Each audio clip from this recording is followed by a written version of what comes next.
पहने सब दिन हाथ धोवल करा, सर सफाई से रहा सफा पानी पिया, सर सफाई से रहा सफा पानी पिया।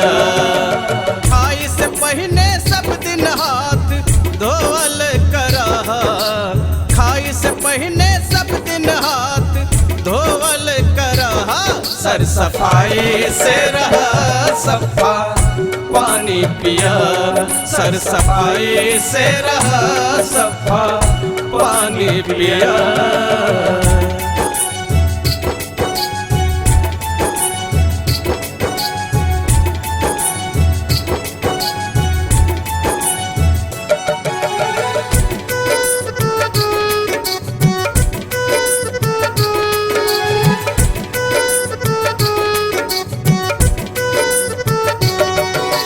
टॉयलेट घर घर बनावल कर, टॉयलेट घर घर,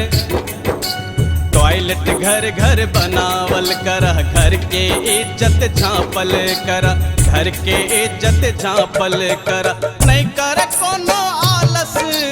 हो, नहीं कर कोनो आलस, पानी छान के पिया, सर सफाई से रहा सफा पानी पिया, सर सफाई से रहा सफा पानी पिया।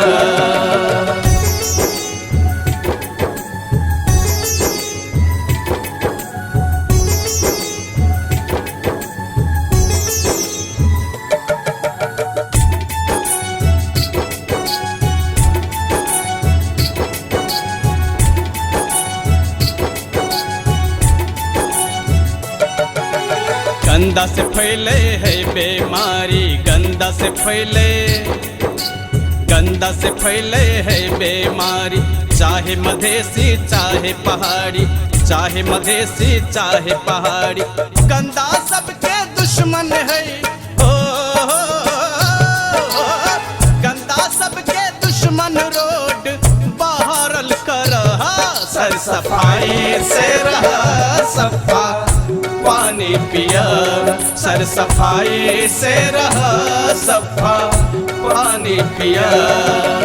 खाई से पहने सब दिन हाथ धोवल करा, खाई से पहने सब दिन हाथ धोवल करा, सर सफाई से रहा सफा पानी पिया, सर सफाई से रहा सफा पानी पिया।